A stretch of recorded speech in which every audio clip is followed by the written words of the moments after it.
What's going on, people? Hello. This is the film review. Movies, music, culture, and whatever else comes to our minds. I'm Crazy Dee. Tracey. And we're the husband and wife team who, riding around in the car, review films. Reminds you of Neil Zerker, One Tank Trip? Yeah, Neil Zerker, the One Tank Trip. Yes, sir, Bob. The reporter in Ohio, Cleveland, Ohio. He drove around from different places to places and gave reviews and visited different towns and cities within Ohio. And why did they call it One Tank Trip? Just to let people know, you're giving that history. Because on one tank of gas, he was able to accomplish interviewing people, doing reviews, visiting different places, all within one tank on one episode. So he did it all in one episode on one tank. There and back. That's right. So keeping the Ohio tradition alive. That's right. So we do our thing, you know what I mean? Because we come from Cleveland, Ohio, but that's beside the point. Beside the point. We're here in Las Vegas, and we review movies as a husband and wife team. Just to give you a little background there. Okay. So what did we go to see today? You may ask yourself as I populate this post here. Make sure that y'all check this out and share this on your pages and let people know that we are on. What did we go to see today? We went to go see the Meg. Yes, sir. Let me tell you something. Where are they? Look at this. This is MC take, and this is my take. But anyway, listen. They actually worked, unlike other 3D films. These right here are 3D glasses. That's right. And guess what? The 3D actually worked. It's amazing. They used to say back in the day when you wore glasses that for some reason the 3D wouldn't work. With this film, that is totally dispelled. Right. You will get the 3D experience. Yep. Remember 3D used to have the glasses, and it had the green lens and the red lens, and you would sit up there, and then if you ever took the glasses off, you would see that it was a blurred image, and then somehow the two lenses made the 3D. However, this is not your grandpappy's 3D. I will tell you that. Now, we've been to a lot of 3D films, in the later years of us, in our 20s and our 30s, and the technology didn't work, right? The last time that a real good 3D movie worked for me was Friday the 13th. Part 3 in 3D. And when he shot the arrow gun, I mean, that looked like it was coming right at you and you were right there. But I think nowadays they don't have necessarily things coming directly at you, because maybe somebody might be chewing on some popcorn or a raisin nut or something, and they might, so they don't have actually come right at you. But the Friday the 13th, that was incredible. And so when you see it on TV today and you see the arrow gun come out, and you like, why does it come in the middle of the screen for those who are under a certain age? Why does it come at the screen? And why are these things look like they're trying to come at you, but they really don't? It's because originally it was in 3D. So, they were making it special. And during that time, those were the 2-color lens glasses. Look up 3D when you get a chance to put it in your memory bank if you're of a certain age and you never experienced it, and then you'll see the funny colored glasses that were made out of paper, and the lenses were made out of basically cellophane, clear cellophane. Okay, so now the Meg. Right. All right, so it stars Jason Statham. that Lee Bong Bong. Yeah, Lee Bang Bang. Bong Bong. Look it up. Lee Bong And then Bong. a legend in film, Charleston Chow.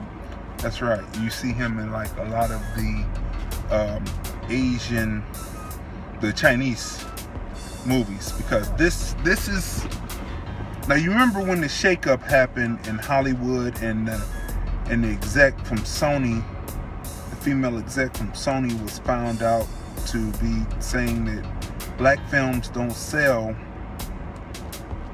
overseas, and of course she was booted out when the hackers hacked in and pressed that out to the people, right? And so the Japanese studios are taking over. Like when we saw the previews, the new Godzilla movie is coming. Mothra is in it. Megalodon is in it.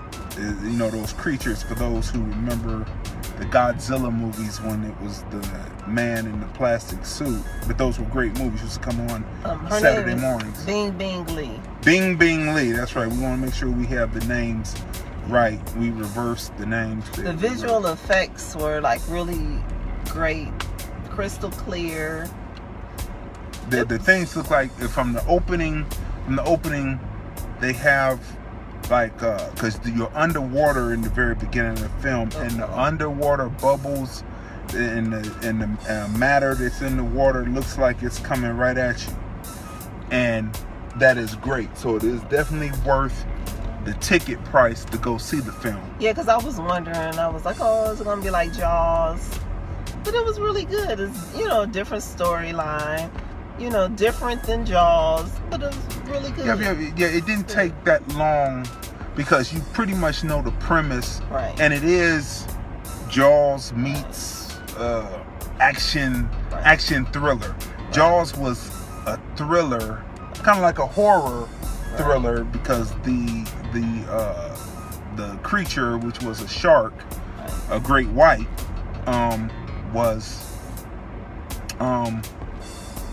was the creature, and they had to set it up and introduce you to it. But this, you already have the concept, plus Sharknado has been out, and so you have the concept of the shark attack movie.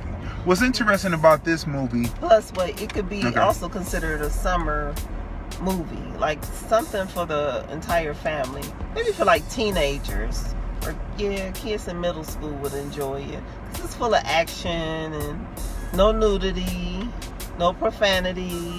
It's pretty good. Yeah, it's pretty good. What's interesting about the film is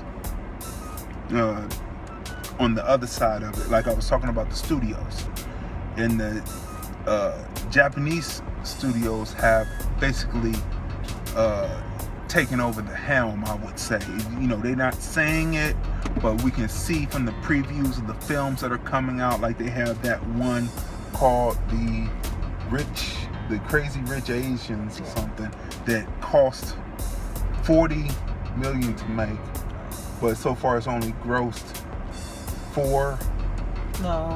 that's 20 something. 20. But that was a couple of days ago, so it might have met its goal. 20 million, and they say it's just taking over the airway, taking over the thing, and that's not true. If you're not selling the tickets, and it's less, you're making less to make, because then that would mean that A Birth of a Nation would be considered a blockbuster then, right? Because it would only cost 10 to make, and it had made almost that back, but they said that was a flop. Right. But here's something that cost $40 million to make, and they said it's only 22 million that it made, but it's taking over. That's not true. Yeah, but anyway, so that's not true. Yeah, you all will like this film. Yeah, you're gonna like this film. But do you remember, or you should go research, remember the Jewish people ran Hollywood back in the 30s and the 40s, and they would put out Catholic films, and they would talk about the Catholic priest, Bing Crosby, Going My Way, things like that. And so even though the Jewish people organized Hollywood, they would use Catholicism as the main religious stint, and that would be what would be considered the chosen religion, even though we know now what was going on with boy love and all that, and the alkalites and all that. But so this is the same thing that I'm supposing now with now this is just speculation now, but the Japanese studio owners are now, instead of using necessarily Japanese, they know that in this market, within America, first there was the Kung Fu flick, right? You know, Bruce Lee, Jackie Chan, all of the Run Shaw, the Shaw Brothers films, the Golden Harvest films.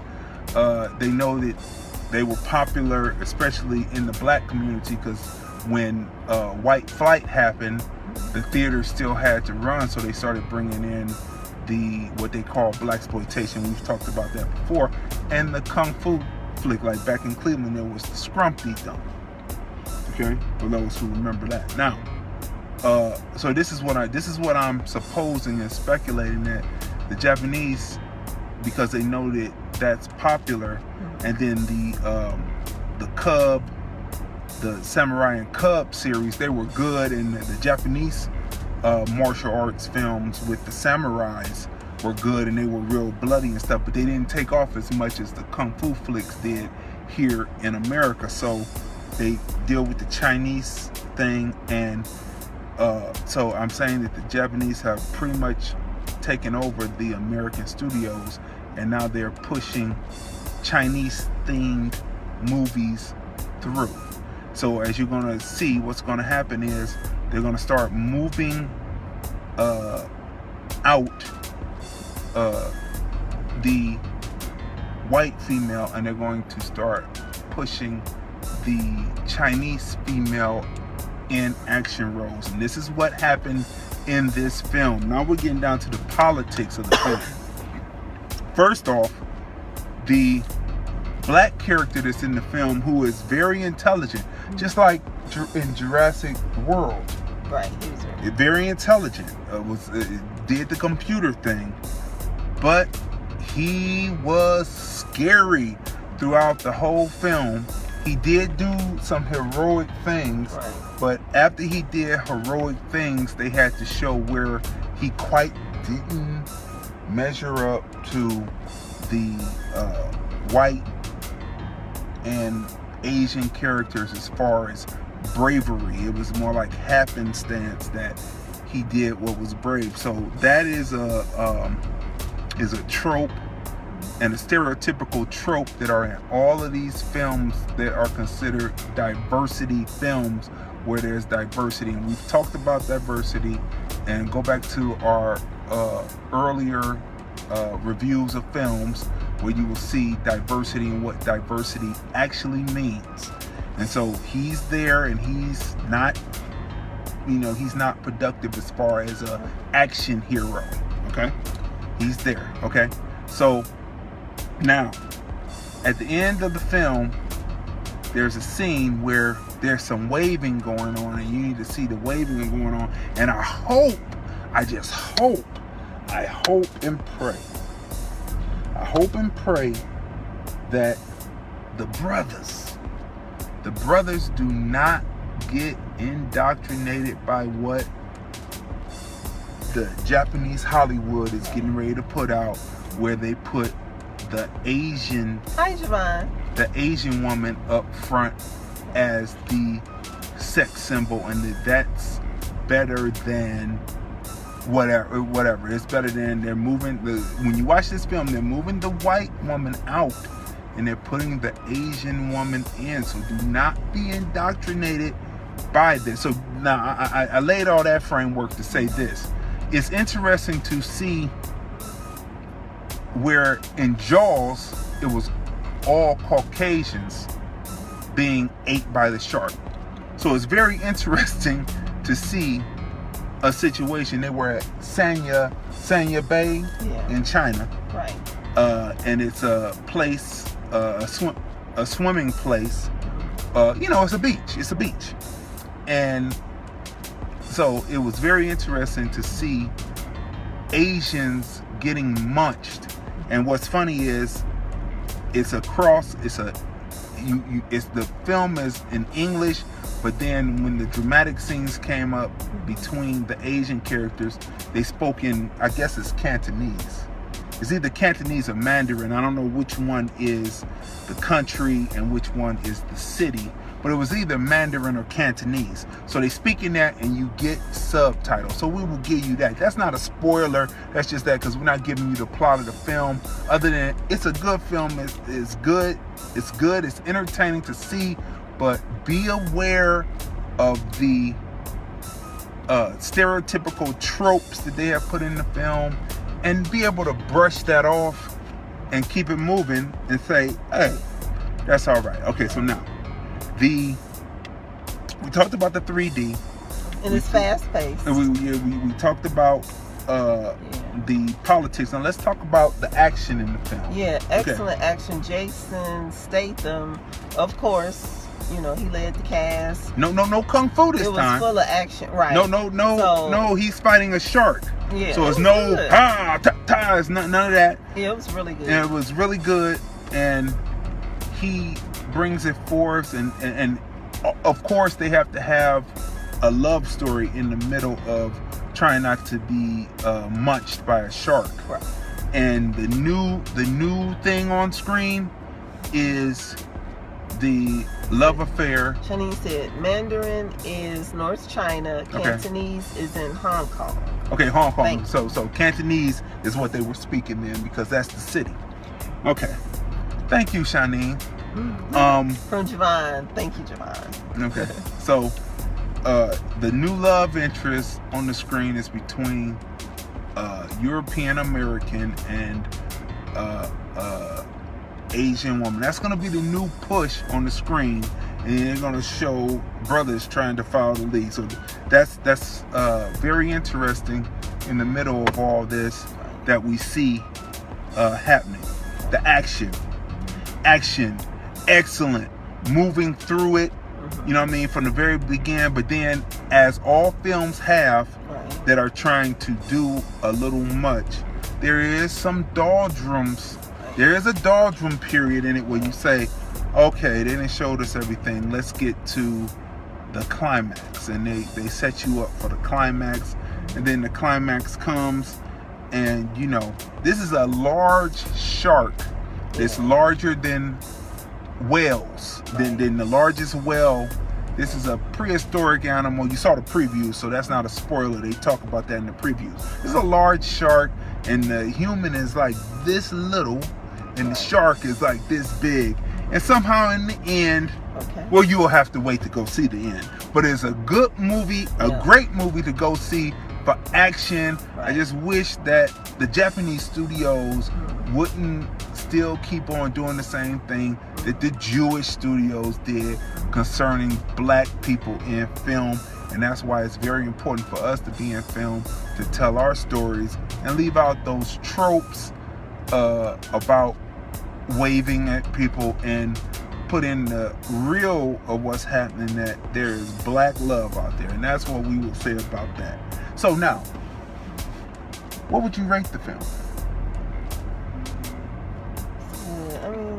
I would give it like a 5-6. 5-6, that's right. Yeah. It's escapism, and because of those tropes, I will give it a 4.5, 5.